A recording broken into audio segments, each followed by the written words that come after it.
Continuing in Chapter 3 of Brotherhood of Darkness, this is video number 2. In 1966, I read Tragedy and Hope, A History of the World in Our Time, and found answers to some of my questions. Professor Quigley assured his readers that the threat of communism was exaggerated, and that he had researched the men and the organizations that rule the world.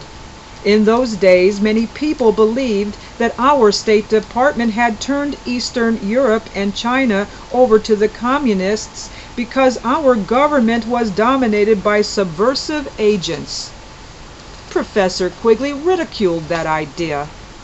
This myth, like all fables, does in fact have a modicum of truth.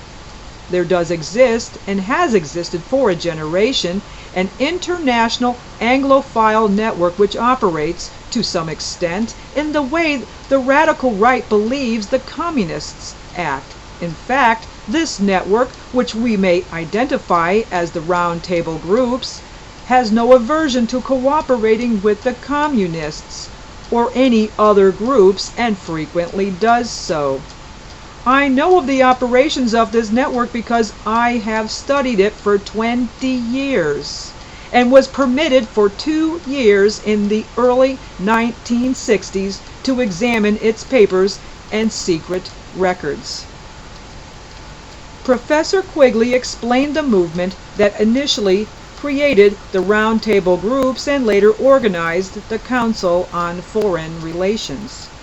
Until 1870, there was no professorship of fine arts at Oxford, but in that year, John Ruskin was named to such a chair.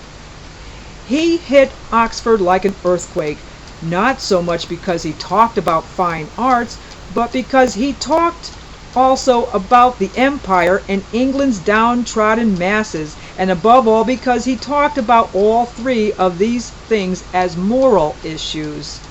Ruskin's message had a sensational impact. His inaugural lecture was copied out in longhand by one undergraduate, Cecil Rhodes, who kept it with him for 30 years. Professor Ruskin advocated uniting the world under the English monarchy and extending British culture to the people of the world. Cecil Rhodes was fascinated with John Ruskin's concept, and he set out to acquire control of the diamond and gold mines of southern Africa so he could use his wealth to implement Ruskin's vision. At a relatively young age, Cecil Rhodes became one of the wealthiest men in the world, and in 1877 he wrote his Confession of Faith. There he laid out a plan to form a secret society to bring the entire world under British rule. He wrote, "Why should we not form a secret society with but one objective, the furtherance of the British Empire for the bringing of the whole uncivilized world under British rule?" Professor Quigley tells us that Cecil Rhodes organized a secret society 16 years later, in February 1891. His first 3 recruits were William T. Stead, Lord Alfred Milner, and a man named Brett, who later became Lord Esher. Rhodes then set out to force the Boer republics to join the British-held Cape Colony as the first step toward uniting the world. He tried to precipitate a rebellion in Johannesburg in 1895, and when that effort failed, he and his fellow conspirators plotted to create the Boer War. William T. Stead was a well-known writer. He used his contacts in the English press to promote the Boer War. Lord Milner was appointed British High Commissioner in South Africa. He precipitated the Boer War. Brett became the chief political advisor to the English monarchy. Sorry about that. To the English monarchy, where are we?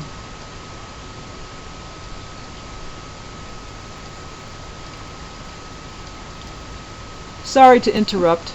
I just had to show you that I have, you can't really see the spine very well, but this is The Life of W.T. Stead.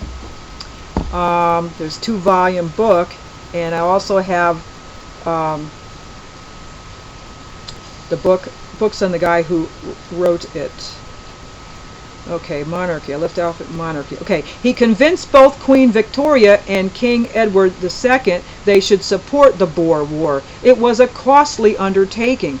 The Boers lost 7,000 men. The English army had 100,000 casualties. Lord Milner ordered the British Army to implement a scorched earth policy to force the Boers to surrender, and when the war ended, the Transvaal lay in ruins. Cecil Rhodes died in 1902, and Lord Milner assumed control of Rhodes Trust and his secret society. Like Rhodes, Milner believed in John Ruskin's vision of uniting the world under British rule. Accordingly, he brought a group of young aristocrats to South Africa to help rebuild the Transvaal. And while they were there, he taught them about their obligation to help others and about Rhodes' plan to unite the world. And I'm going to stop it right there for a second. And don't go away.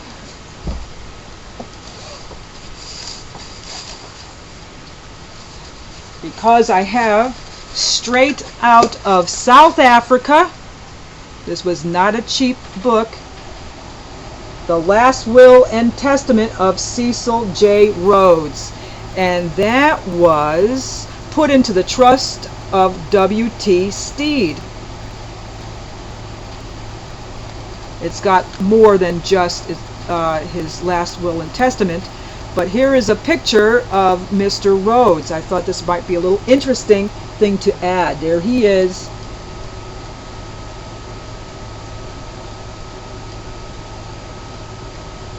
Okay, so these are real people. These are not made up.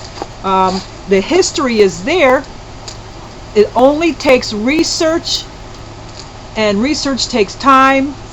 Sometimes it takes money. What's money?